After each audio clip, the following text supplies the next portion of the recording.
Sawdust is the waste from wood and wood shavings. And normally in the past, what people do in Nigeria, especially in Lagos State, is to burn them. And you know what that causes to the environment? Pollution. And now people who drive past 3rd Mainland Bridge, especially in the morning and late in the evenings, will attest to the fact that there was a time when driving along the 3rd Mainland Bridge, especially the area where they have the Okobaba sawmill, was a nightmare. Now the Lagos State government made an effort by trying to relocate some of them to Ekpe, but you know, some of them cannot just function without working in Okobaba because they've been there for years. And so the only solution is to find a way to reduce the pollution they cause in the environment and turn the waste from their wood into wealth. And so there is an initiative that has been launched, which we'll be looking at today on the program, where sawdust will be turned into briquettes, which can be used for cooking. Now, how will all that happen and what is on ground right now, we'll be finding out today on Environment Matters. Then we'll also be looking at other environmental issues happening in Nigeria and all around the world. Pollution is introduction of contaminants into a natural environment that cause a harm and discomfort to the ecosystem, such as physical systems or living organisms. Pollution can take the form of chemical substances or energies such as noise, heat, or light. Some forms of pollution include air, light, water, and noise pollution. Sawdust from wood or wood sheddings are main byproduct of sawmills. They may collect in piles and add harmful leachates or liquid that has dissolved environmentally harmful substances, which may then enter the environment into local water systems, creating environmental hazards.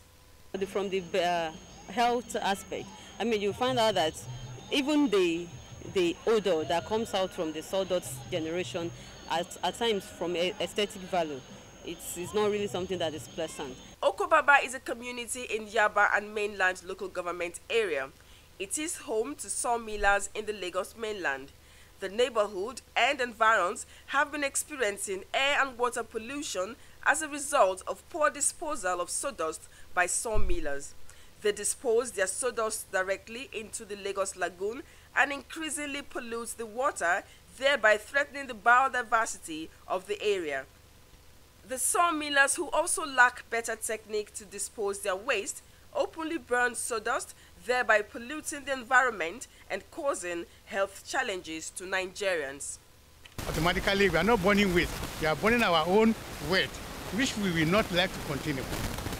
To support the Lagos sawmill workers reduce pollution and health problems arising from sawdust combustion, the Sustainable Development and Research Action for Development, a non-governmental organization in Nigeria, has embarked on a Waste to Wealth initiative.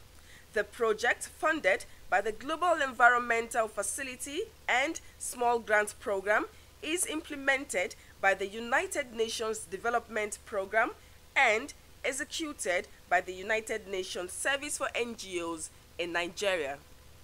Already, 50 sawmillers have undergone special training. I can use sawdust to produce briquettes, particle boards, and water filter. What we consider as waste is now going to make some incomes. A locally fabricated briquetting machine is already functional by the Secretariat of the Okobaba Sawmillers Association in Okobaba. It has a 10 kilowatt electric motor and an output of 200 kilograms per hour with an incredibly high heat value. This is still Environment Matters, and to educate us more about how sawdust can be transformed into briquette, I have with me Leslie Adogame from the Sustainable Research and Action Network for Nigeria. Welcome to Environment Matters. Thank you very much. Okay, I know that for some time, sawdust was really constituting a huge nuisance in Lagos, and especially for those who drive along the 3rd Mainland Bridge, especially the area where they have the Okobaba sawmill. And so the fact that we'll be transforming the sawdust into briquettes is a good development. Yeah. But how do you hope to achieve that? Well, the process is on, Jennifer. I must tell you, waste, until you cannot really find a use for it before you call it actually a waste product. But here we are trying to demonstrate that sawdust is a resource material, not actually a waste. Now, what have we done?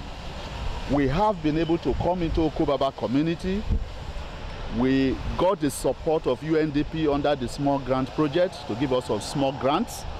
And we fabricated a locally, 100% locally made machine.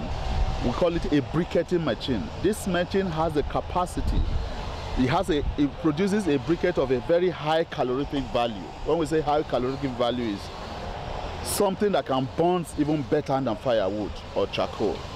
Now, your question is how we did it. We did it by just simple community participation.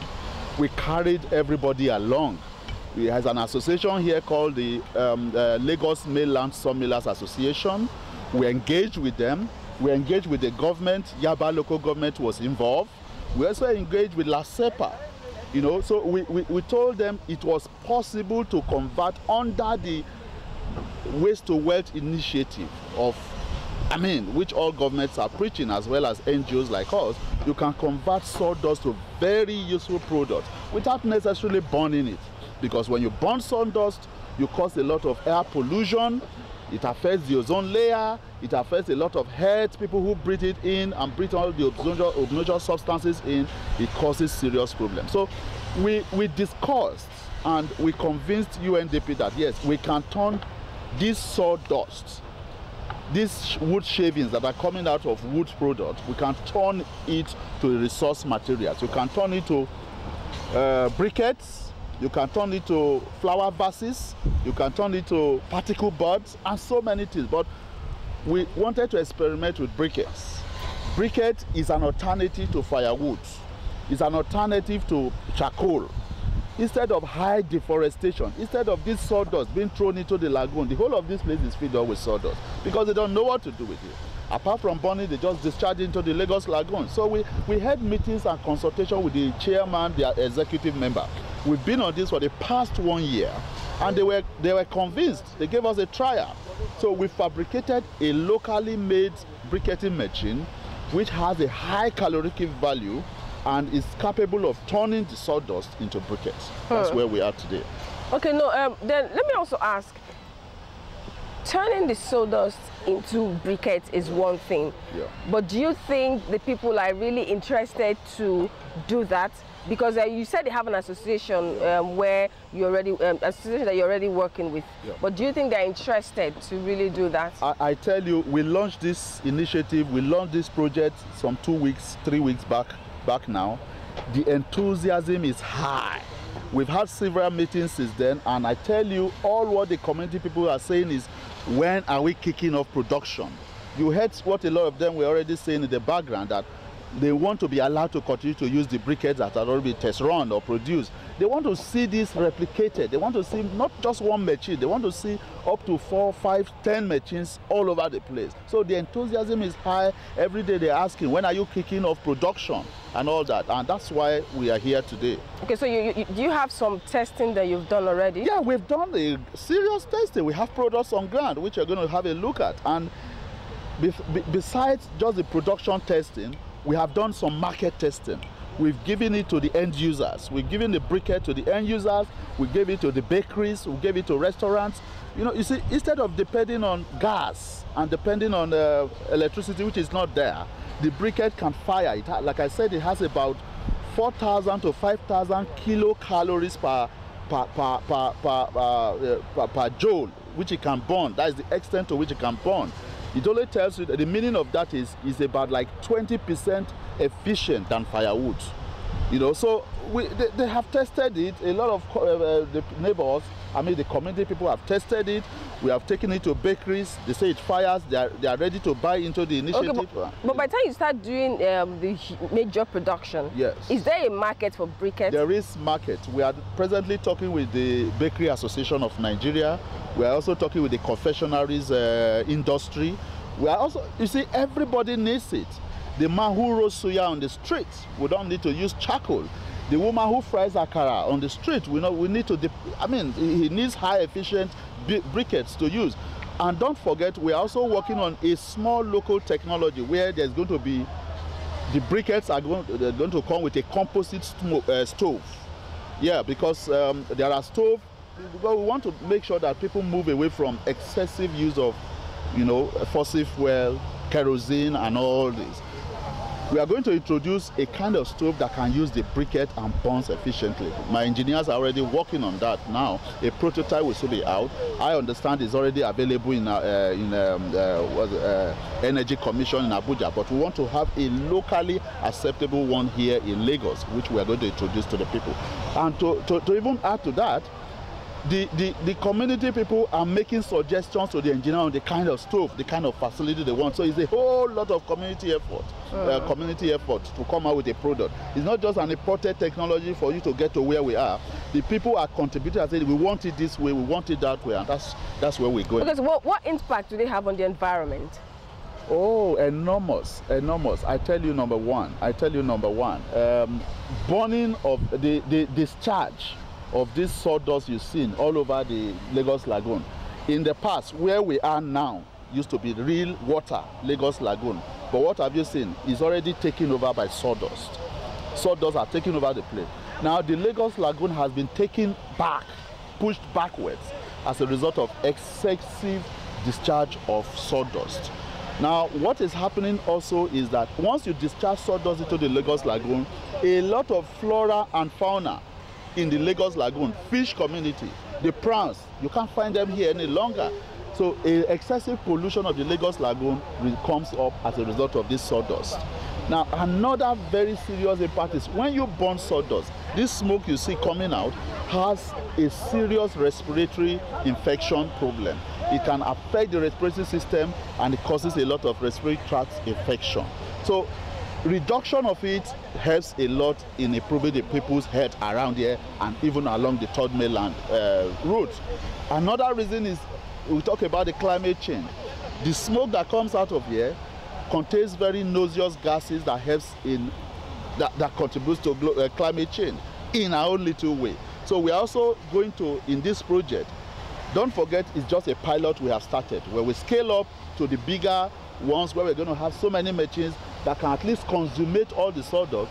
We will be trapping and be reducing quite a lot of greenhouse gases that are going to be emitted from here. So it's like a three-pronged approach. Even though on another angle, we are going to be solving the economic needs of the people. Because when they saw the sawdust, when they make the briquettes is going to be sold and the money is going to their pot. So it's like a waste to wealth. Nothing is a waste. They are still going to be using it, turning it around and making money out of it while they are solving people's health, solving environmental problem. Aesthetically, we want to see the impact we can make to this environment. This is really, really heavily polluted environment. We are getting the cooperation of the sawmillers to see how we can clean up this environment. The first step is to reduce the burning of the sawdust and eliminate sawdust burning. Then from there we move to environmental cleanup of this area. Okay, so what effect will it have on other states? What can other states learn or benefit from? Obviously, states like Edo State, they are next target. States like Ondo State, or your state, they are next target because they have very heavy lumbering activities where a lot of sawmilling activities thrive. So we are looking towards how we are going to penetrate them. We've already spoken to Ekiti State. We are talking to Edo State at the moment. Once this is well popularized, we are going to go to the sawmillers there and introduce the same technology to them. We are going to see how we can get more funds and invest into machines like this so that we can continue to reduce the sawdust that is being burned into the environment. Thank you, Leslie, for coming to Environment Matters, and I think you're doing a good job, and keep it up. Thank you. Briquettes are ideal and ready substitutes to coal, firewood and lignite, among others. Already, some bakeries, food vendors and housewives have started using free briquettes from the pilot scheme.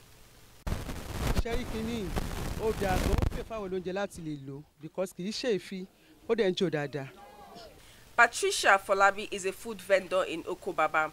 She says briquettes burn well without the harsh smoke from firewood. According to her, they last long and you don't need to add kerosene like in wood or coal for steam and fire generation. We are cooking food, but we like to use these things because it don't do like the wood. Because if you use wood, the smoking is too much. But this one is good. We like to use it. Although she has been using free samples from the pilot scheme, Patricia says she will surely spend her money on them if put up for sale. We are ready to pay for it, any amount they call it. It took 35 bags of sawdust to produce this quantity of briquettes. Experts say with the amount of sawdust used in production, there is a guarantee that the environment will be free of the menace of sawdust.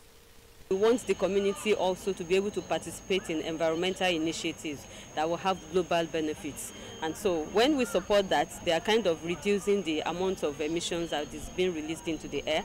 And so climate change is being addressed in a small way from the community. Experts say if the Waste to Wealth project is scaled up, it will be beneficial to all stakeholders and the country at large. Okay, this is still Environment Matters. We'll take a short break, and when we return, we'll be talking more about the environment. We all want to live long and stay healthy, but unfortunately, open burning of waste, which happens in most neighborhoods in Nigeria, seriously pollutes the air with harmful substances most people are not aware of. Those who have an idea that open burning is dangerous dispose their waste at dump sites where they are also burnt. Open burning will affect cause the greenhouse effect, which is not very good for our atmosphere. Because today what people are preaching is renewable energies that will not create harm to the society. So what I do in my house where I live is that we gather our refuse, and the refuse collectors come and pick them up and process them. When you look at your household rubbish or household dump, you find out that there are a lot of things in there: glass, plastic, paper, and other consumables and food substances. And you find out that burning these things can release toxic substances into the atmosphere, particularly from plastics. And sometimes, like when we take medicine, the bottles, empty bottles and all that, so they definitely release toxic substances into the atmosphere. To burning the refuge is very, very dangerous to the earth, because according to the Minister of Earth, the burning of the refuge is barbaric to the attitude of earth, and it can spoil the earth at any time. Open burning of municipal and agricultural waste has been the order of the day in Nigeria for decades. Research conducted by the country's Federal Ministry of Environment shows that a high percentage of harmful chemical called dioxins, referred to by scientists as unintentional persistent organic pollutants, are released as a result of this. Exposure to crops can cause death and illnesses, including disruption of the endocrine, reproductive, and immune systems, neurobehavioral disorders, and cancers, including breast cancer. Backyard burning is what's currently being practiced throughout the country. I'm sorry to say that. That's basically burning of garbage on the side of the road, or just dumping garbage in some area and lighting it on fire. When you burn your garbage, smoke comes out from it, right? That's visible to everyone. This smoke is actually, it contains dioxins, it contains ash, it contains several other things, including arsenic. Arsenic, as you know, is lethal to humans. Arsenic can kill a person. Any amount of arsenic, not just you say, okay, I got just small today, no problem. No, any amount that you're exposed to will kill you. That's also a byproduct of this burning. Persistent organic pollutants, POPs, are chemical substances that persist in the environment, are capable of traveling far, bioaccumulate through the food web, human and animal tissues, in addition to posing great risk to the health and environment. Other sources of unintentional persistent organic pollutants include hazardous or medical waste, motor vehicles, waste oil from refineries, and sewage sludge, among others. The issue there is that the manner at which we dispose our waste, both municipal and agricultural, is not sustainable and is not environmentally friendly, because most of these wastes are being burnt to reduce the volume and to get rid of the waste. By burning it, it gives out a lot of dioxin and furan into the environment that are carcinogenic, and they have other health effects. Yeah, federal government, they have put in place a very good system of public-private partnership. They call it Integrated Waste Management Facility. Through this program, the federal government will give development fee to an investor. The state government will also make an enabling environment for an investor in that state to ensure waste management is handled holistically. In the waste, the composable ones will be turned to organic fertilizer. The non-organic, like papers, metals, plastics, they will be recycled. The recycling process will prevent burning of those wastes. Federal government has been able to put those mechanisms in place for states to invite investors and to take this in a proper manner.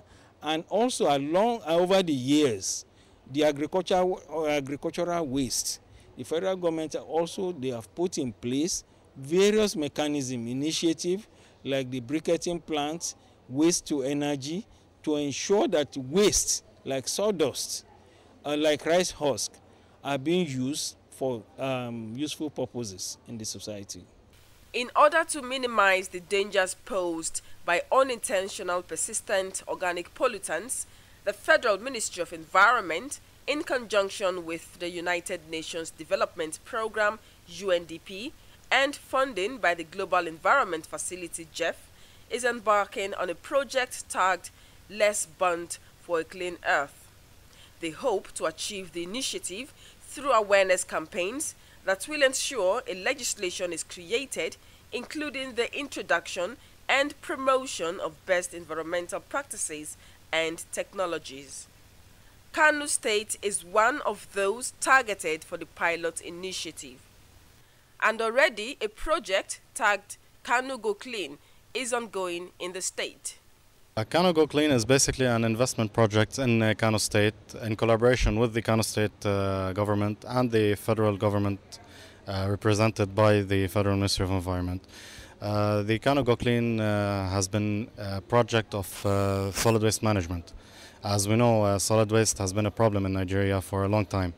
So action has been taken in collaboration with investors, private investors, to somewhat manage this problem. The Kano Go Clean is basically a recycling facility. It consists of a recycling facility.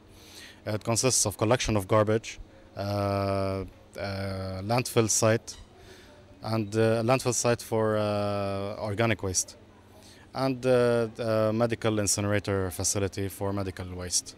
The benefit for Kano State, number one, first and foremost, the garbage issue will be solved once and for all in Kano State.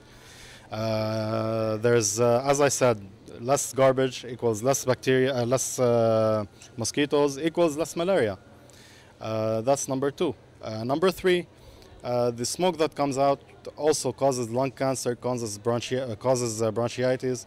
Also, that's reducing drastically. And there's the economical advantage, in which large numbers of people will be needed to staff this project.